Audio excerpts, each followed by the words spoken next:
Hello दोस्तों, welcome to Krishna students. आज हम लोग वेक्टर्स का फर्स्ट एक्सरसाइज करेंगे, exercise 5.1 10th they 10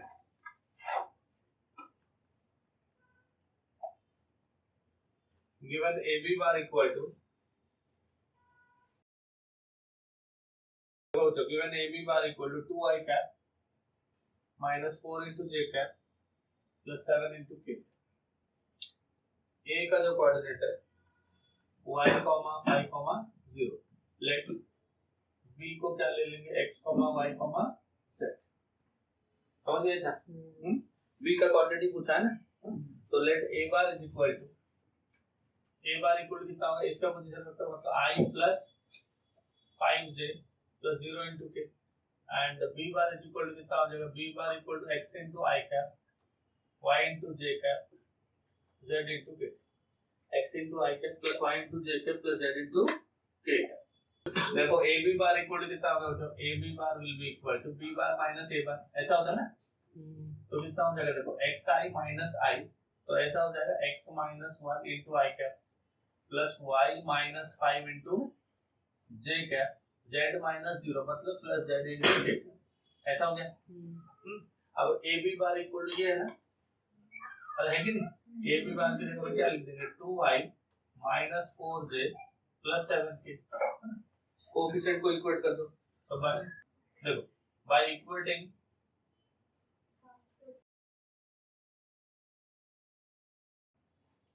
the coefficients of I, j and k।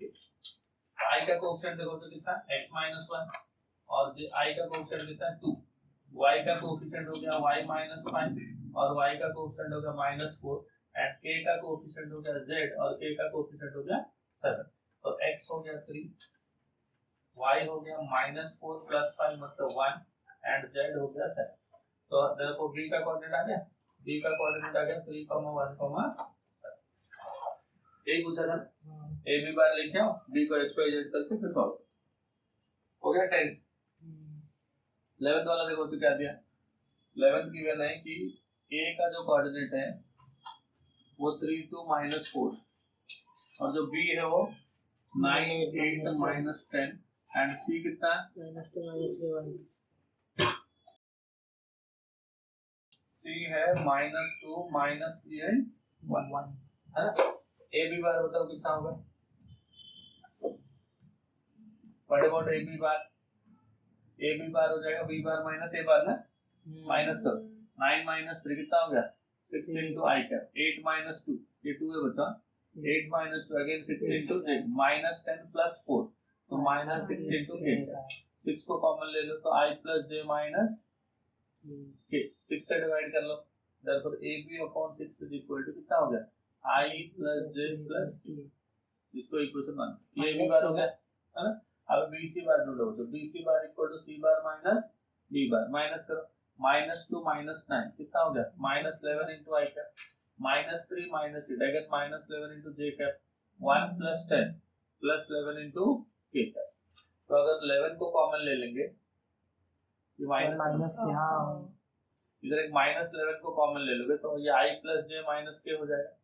But what about i plus j minus k, it is ab by 6 ना, तो -11 into ab upon 6, तो इसको ऐसा लिख सकते हैं ना -11 upon 6 into ab बार। हो गया, मतलब bc bar equal to some lambda into ab bar ना। देखो bc bar equal to some lambda, lambda मतलब कांस्टेंट इनटू ab बार, मतलब एक वेक्टर दूसरे का स्केलर मल्टीपल है और दोनों में कॉमन पॉइंट है क्या, b है ना common point, therefore the points a b and c are collinear, points a b and c are हो गया। नेक्स्ट वाला सेम ऐसे a b bar b c बार करो, कुछ तो कॉमन आएगा, 2 आएगा 3 आएगा, ऐसे कुछ कॉमन आएगा, हां लैम्डा टाइम्स हो जाएगा। ठीक है, अगर मान लो दो वेक्टर ऑलरेडी कोलिनियर है, दो वेक्टर ऑलरेडी कोलिनियर है तो दोनों का रेशियो क्या होगा, कांस्टेंट होगा। तो bc by ab equal to कोई तो कांस्टेंट होगा कि नहीं, तो दोनों वेक्टर का जो कोएफिशिएंट का रेशियो वो कांस्टेंट होगा। वेक्टर में कोएफिशिएंट का रेशियो क्या होता है, i का कोएफिशिएंट का रेशियो, j का कोएफिशिएंट का रेशियो एंड k का कोएफिशिएंट का रेशियो, वो तीन इक्वल होता है। ठीक है, 11 का सेकंड P कितना दिया देखो 4, 5, 2, Q दिया 3, 2, 4 and R is 5, 8, 0 है ना। देखो PQ बार ढूंढो, PQ bar equal to Q bar minus P bar, 3 minus 4 कितना होगा माइनस I कैप, 2 माइनस 5 कितना हो गया माइनस 3 J कैप, 4 माइनस 2 हो गया 2 K कैप, PQ हो गया QR बार निकालो, QR बार मतलब क्या होगा R माइनस 2, 5 माइनस 3 हो गया 2 इंटू I कैप, 8 माइनस 2 हो गया 6 इंटू J कैप, 0 माइनस 4 हो गया 4 इंटू K कैप है ना। माइनस 2 कॉमन ले लो तो minus I minus 3J plus 2K और ये कितना है देखो PQ बार ना माइनस 2 इंटू PQ बार, ये तो सस्ता में हो गया है ना। तो एक वेक्टर दूसरे का स्केलर मल्टीपल हो गया, therefore the points P, Q and R are collinear। समझाओ जो 12th वाला क्या दे बताओ, गिवन दो वेक्टर ऑलरेडी कोलिनियर है, given 2 I cap minus Q into J cap plus 3 into K cap and 4 I cap minus 5 J cap plus 6 K cap are collinear। अगर collinear होंगे therefore ratio of the coefficients are equal, ratio of the coefficients are equal है ना। Coefficient का ratio क्या होगा equal, coefficient का ratio मतलब दोनों का I का कोएफिशिएंट का रेशियो जैसे 2/4 इक्वल टू दोनों का J का कोएफिशिएंट का रेशियो -Q/-5 इक्वल टू 3/6, तो ये कितना हो गया 1/2, ये हो गया Q/5 और ये हो गया 1/2, therefore Q is equal to कितना हो गया बच्चों 5/2। समझ गए, ये हो गया तुम्हारा 12th वाला। चलो स्टार्ट करें, देखो 12 तक कर दिया था 13 करेंगे। ये 4 पॉइंट दिया हाँ, और बोला ये 4 पॉइंट कोप्लानर है कि नहीं हाँ, तो दो कंडीशन, तो कोप्लानर के लिए क्या है दो कंडीशन, एक तो स्केलर है ट्रिपल प्रोडक्ट इसका 0 होगा, स्केलर ट्रिपल प्रोडक्ट मतलब 3 वेक्टर फाइंड कर लो और 3 वेक्टर का डिटरमिनेंट फाइंड करो, अगर वो डिटरमिनेंट 0 होगा तो हम लोग क्या बोलेंगे ये कोप्लानर। और एक लीनियर कॉम्बिनेशन मतलब एक वेक्टर को बाकी दोनों वेक्टर के फॉर्म में एक्सप्रेस करो। तो जो लास्ट के दो क्वेश्चन है ना कौन कौन सा 39 14 दोनों सिमिलर टाइप के हैं, तो एक हम लोग लीनियर कॉम्बिनेशन से करेंगे और एक स्केलर ट्रिपल प्रोडक्ट से करेंगे। स्केलर ट्रिपल प्रोडक्ट में क्या होगा, कितने पॉइंट है देखो 4 पॉइंट है, 4 पॉइंट में से एक पॉइंट को फिक्स करके 3 वेक्टर बनाओ। जैसे अगर मान लो मैंने ए को फिक्स किया तो एक वेक्टर क्या आएगा ए बी बार, और एक वेक्टर क्या आएगा ए सी बार, और एक वेक्टर क्या आएगा ए डी बार है ना। ए बी बार कैसे लाएंगे, B bar minus a bar, A C बार कैसे लाएंगे, सी बार minus a bar, A D बार कैसे लाएंगे, डी बार माइनस ए बार। ऐसा 3 वेक्टर आ गया, उनको आईजे के को छोड़ के बाकी डिटरमिनेंट लिखो। अगर वो डिटरमिनेंट सॉल्व करने के बाद 0 आया तो ये 3 वेक्टर क्या होंगे कोप्लानर होंगे। समझ गए हाँ। और कोप्लानर के लिए दो कंडीशन, एक लीनियर कॉम्बिनेशन, तो इसके नेक्स्ट वाला जो करेंगे वो लीनियर कॉम्बिनेशन से करेंगे, ये स्केलर ट्रिपल प्रोडक्ट से करेंगे। और स्केलर ट्रिपल प्रोडक्ट तुम्हारा 2 एक्सरसाइज के बाद आएगा एस टाइप का। चलो क्या क्या लिखा देखो, पॉइंट्स एक बार चेक कर लो। ए का कोऑर्डिनेट हुआ 1 -1 1 स्टार्ट किया, बी हो गया -1 1, सी हो गया 1 1 1 एंड डी हो गया 2 -3 and 4। समझे, लेट सबका पोजीशन वेक्टर लिखो, तो let a bar b bar c bar and D bar be the position vectors of the points a B c and d respectively. हो गया, तो बताओ ए बार क्या होगा, a bar equal to i cap minus j cap plus k cap, b bar is equal to minus I cap plus j cap plus k cap, c bar is equal to i plus j plus के and D bar is equal to 2i minus 3j plus 4। हो गया, अभी find करो A B bar. A B bar कैसा होगा तो a B bar equal to b bar minus a bar, minus करके बताओ this minus this, i minus i कितना होगा बच्चों -2i, j minus of minus तो प्लस हो गया प्लस 2j, के माइनस के तो कितना हो गया कैंसिल हो गया 0 into k। ये हो गया A B bar. A C bar find करो, which is C bar minus a बार, इन दोनों को माइनस करना। आई कैप माइनस आई कैप कितना बच्चों 0 into i, J minus of minus तो प्लस हो गया, जे प्लस जे हो गया 2j है ना, k minus k, that is again 0 into k. Similarly a d bar ढूंढो, a d bar equal to d bar minus a bar, d minus ऐसा करो 2i minus i कितना हो गया i cap, j minus of minus तो plus j हो गया, ऐसे कर रहा था ना, 2i minus i हो गया i minus 3j minus of minus हो गया प्लस, तो माइनस 3j प्लस j कितना हो गया minus 2j, 4k minus k will be equal to 3 times k, हो गया, तीन वेक्टर मिल गए, इसका स्केलर ट्रिपल प्रोडक्ट फाइंड करो। देयरफॉर स्केलर ट्रिपल प्रोडक्ट को ऐसे रिप्रेजेंट करते हो, तो ab bar ac bar ad, determinant से सॉल्व करते हैं। देखो i का कोएफिशिएंट क्या है -2, j का 2, k का 0, तो दिस इज -2, 2 एंड 0। नेक्स्ट देखो 0 2 0, 0 2 0 एंड थर्ड 1 -2 3, 1 -2 3। अगर ये डिटरमिनेंट का वैल्यू 0 आ गया तो ये पॉइंट्स क्या हो जाएंगे कोप्लानर हो गया, और 0 नहीं आया तो नॉन कोप्लानर है। कहां से सॉल्व करेंगे तो इजी पड़ेगा बच्चों, यहां से सॉल्व कर दूं क्योंकि 2 0 है, तो एक ही नंबर से सॉल्व करना पड़ेगा। सेकंड रो के लिए साइन क्या है मालूम है ना, डिटरमिनेंट का plus minus plus minus plus minus plus minus plus, ऐसा है ना, तो हम लोग इसको ले रहे हैं, बट सॉल्व इससे नहीं करेंगे क्योंकि ये 0 है, इससे भी नहीं करेंगे, ये 0 है, मिडिल वाले टर्म से करेंगे, इसका साइन प्लस है, तो 2 इंटू ये कॉलम छोड़ दो और ये रो छोड़ दो, 3 इंटू -2 कितना होगा बच्चों -6 ना, और ये 1 इंटू 0 बिल्कुल 0, तो 2 इंटू -6 है, कितना हो गया -12, which is not equal to 0, therefore the points are non coplanar।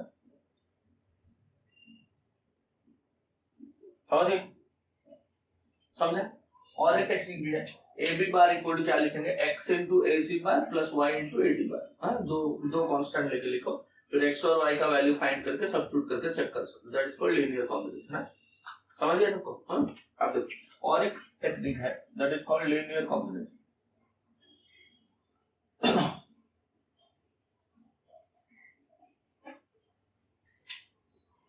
Linear combination क्या होता है देखो, if A bar and B bar are two non collinear vector है ना, ये दो नॉन कोलिनियर वेक्टर है, then if R bar can be written as x into A bar plus Y into B bar. हाँ अगर कोई vector are बार है जिसको ए और बी के फॉर्म में लिखना, अगर ऐसे एक्सप्रेस कर सकते हो, where x and y are two unique scalars, x and y are two unique scalars। Unique मतलब क्या होता है, दोनों का एक ही वैल्यू आएगा और अलग अलग आएगा, हाँ x का भी एक वैल्यू आएगा, y का भी एक ही वैल्यू आएगा, दोनों का अलग होगा। अगर ऐसा हुआ तो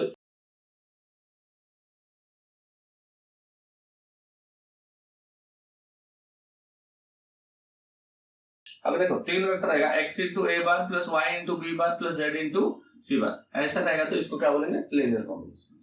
समझा? इधर भी क्या है, ए बार बी बार सी बार, 3 नॉन कोप्लानर वेक्टर्स, 3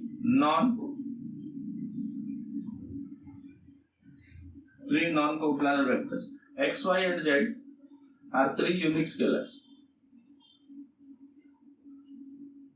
अगर तीन को लीनियर कॉम्बिनेशन में एक्सप्रेस करना है तो नेक्स्ट ये वाला r bar is equal to x into A bar, अगर ये फॉर्म में एक्सप्रेस कर दोगे तो इसको लीनियर कॉम्बिनेशन बोलेंगे। अगर लीनियर कॉम्बिनेशन में एक्सप्रेस कर दिया तो वेक्टर्स क्या होंगे कोप्लानर होंगे। अगर लीनियर कॉम्बिनेशन में एक्सप्रेस नहीं हो पा रहा है मतलब वेक्टर्स आर नॉन कोप्लानर।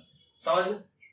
अभी नेक्स्ट क्वेश्चन देखो, ऐसा करो, ये वाला समझ गए, 4 पॉइंट दिया रहेगा तो ऐसा करो, बट अगर 4 वेक्टर दिया रहेगा जैसे ये वाला क्वेश्चन दिया, तो एक वेक्टर है उसको बाकी 3 वेक्टर के लीनियर कॉम्बिनेशन में एक्सप्रेस करना है ना, तो जिसको एक्सप्रेस करना है उसको आर बार बोलो, और जिसके फॉर्म में एक्सप्रेस करना है उनको ए बार बी बार सी बार बोलो।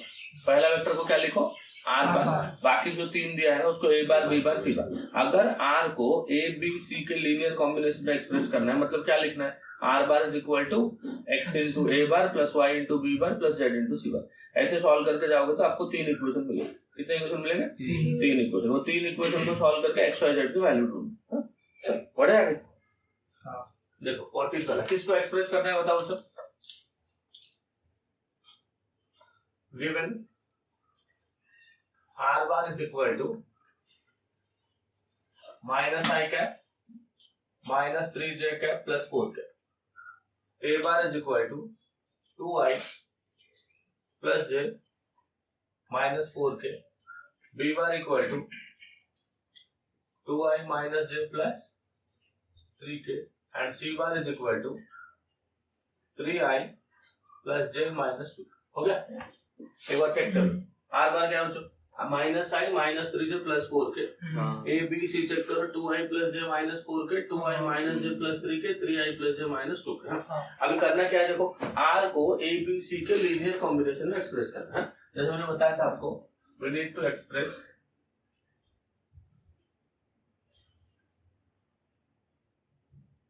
r bar as a linear combination of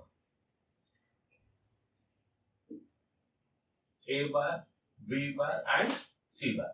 That is, कैसे एक्सप्रेस करते हैं linear combination? That is r bar equal to some x into a bar plus y into b bar plus z into c bar. ऐसा लिखना है, इसको equation देखो ऐसा लिखना है. अब r के जगह पे r का वैल्यू सब्स्टिट्यूट करते हैं, which is minus i cap minus 3 into j cap plus 4 into k. हो गया r का value equal to x into a bar. a bar कितना देखो 2y plus j minus 4k plus y into b bar. b bar मतलब 2y minus j plus 3k and plus z into 3i plus j minus 2. हो गया?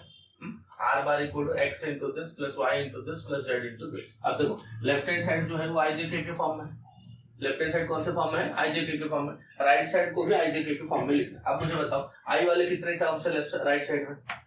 देखो एक तो ये term है, दूसरा ये टर्म है, तीसरा ये. तीनों में i कैप है ना? हाँ. अगर मान लो तीनों से मैंने i कैप को कॉमन लिया तो कितना आएगा? तीनों से देखो x into 2x into i cap, 2y into j cap, 3z into i cap. तो मतलब मैं ऐसा लिख सकता हूँ जो 2x plus 2y plus 3z into i cap. लिख सकता है ऐसा.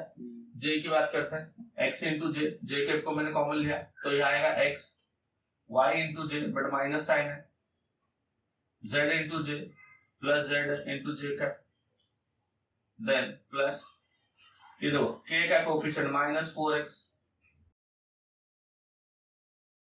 देखो जो k का कोफिशिएंट कितना माइनस 4x प्लस 3 और माइनस 2z into k. समझा सबको ये स्टेप? हाँ, पहले i वाले टर्म्स लिखा. i वाला देखो 2x into i cap, 2y into i cap, 3z into i cap. सब में से i को कॉमन लिया 2x plus 2y plus 2z. फिर j वाला x into j minus y into j plus z into j. तो x minus y plus z into j cap minus 4x plus 3y minus 2z into k. हो गया? अब देखो i का coefficient कितना है? What is the coefficient of i? 2x plus 2y plus 3z. और इधर से i का कोफिशिएंट कितना है? माइनस 1 है ना. देयरफॉर इधर भी लिख लो. Therefore minus i cap minus 3 into j cap plus 4 into k cap. अब इक्वेट कर लो कोफिशिएंट्स को. हाँ, equating coefficients of i, j and k. तीन इक्वेशन मिलेंगे. Equating coefficients of i, j and k. अब देखो i का कोफिशिएंट ये है और इधर i का कोफिशिएंट माइनस 1 है. तो पहला इक्वेशन मिला है 2x plus 2y plus 3z equal to minus 1. Let it be equation number 1. अब देखो j का coefficient x minus y plus z, इधर j का माइनस 3.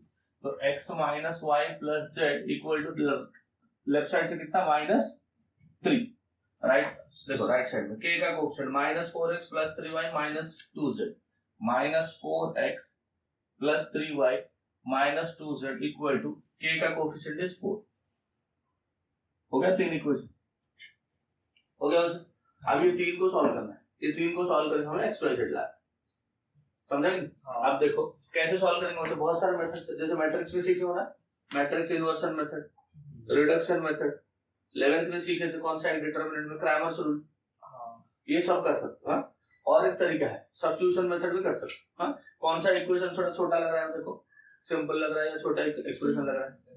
सेकंड वाला लग रहा है ना. यहाँ से कोई एक वेरिएबल का वैल्यू लाके उसको बाकी दोनों में सब्स्टिट्यूट कर दो. जैसे फ्रॉम इक्वेशन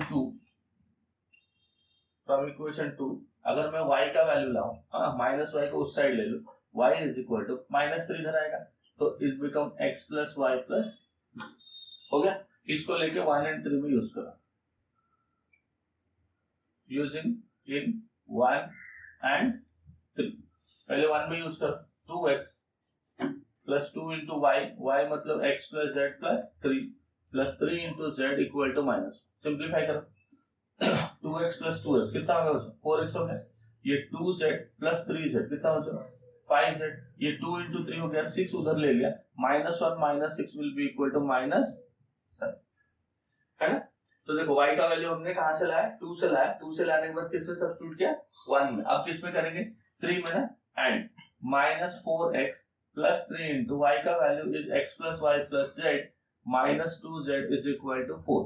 अब देखो प्लस 3x है माइनस 4x है तो माइनस x हो गया, प्लस 3z माइनस 2z तो प्लस z हो गया, प्लस 9 है 4 है 9 उस साइड ले लिया, 4 minus 9 is minus 5, late it be equation number 5। समझिए। अब जो 4 एंड 5 है इसमें कौन कौन सा वेरिएबल है देखो x एंड z, क्या क्या है x एंड z, तो ये दोनों को अगर मैं साइमल्टेनियसली सॉल्व कर दूं तो मुझे x एंड z मिल जाएगा, तो x एंड z मिलने के बाद अगर मैं यहाँ पे सब्स्टिट्यूट कर दूं तो मुझे क्या मिल जाएगा y मिल जाएगा, तो ये हो गया ना x मिल गया y मिल गया z मिल गया, तो r बार हम लोग लिख सकते हैं ना x का value into a bar, y का वैल्यू इनटू b बार प्लस z का वैल्यू इनटू c बार। हां चल अब देखो कैसे करेंगे बच्चों, सॉल्विंग 4 एंड 5, सॉल्विंग 4 एंड 5। अब देखो यहाँ पे माइनस x है और यहाँ पे 4x है, तो इक्वेशन 4 को कुछ मत करो, 4x plus 5z equal to -7, इसको 4 से मल्टीप्लाई करो, इक्वेशन 5 इंटू 4, तो ये हो गया -4x प्लस 4z, 4 5 जा -20, ऐड कर दिया 5 प्लस 4 हो गया 9z इक्वल टू -27, तो z इक्वल टू -3, z आ गया मतलब, z को लेके इक्वेशन 5 में यूज करो, यूजिंग z इन 5, यूजिंग z इन 5, ये देखो -x -3 इक्वल टू -5, -3 को उधर ले लो तो -3 उधर जाके +3 हो गया तो -2 बन गया, तो x इज इक्वल टू 2 हो गया। Now using x and z in equation in y is equal to x plus z plus 3, तो x का वैल्यू आया 2, z का वैल्यू -3 प्लस 3, तो -3 प्लस 3 कट जाएगा, तो y कितना आ गया बच्चों, फिर से 2 आ गया, अरे आ गया क्या, therefore r bar can be written as x into a bar, x कितना देखो 2 ना, 2 into a bar, y मतलब 2 into b bar, z मतलब -3 into c bar, so this is how one vector can be expressed as a linear combination of remaining vectors। समझा, ऐसा रहेगा तो भी क्या होंगे ये लोग कोप्लानर, तो कोप्लानर के लिए दो condition, either they can be expressed as a linear combination or they are scalar total product is 0। समझ में आया बच्चों सबको, हाँ ये एक इंपॉर्टेंट क्वेश्चन है 4 मार्क्स में, हाँ मार्क करके रखो,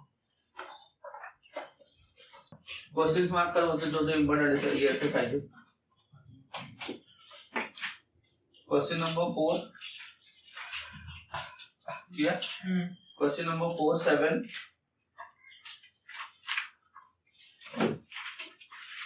9 10 9 10 12 14, समझ गया।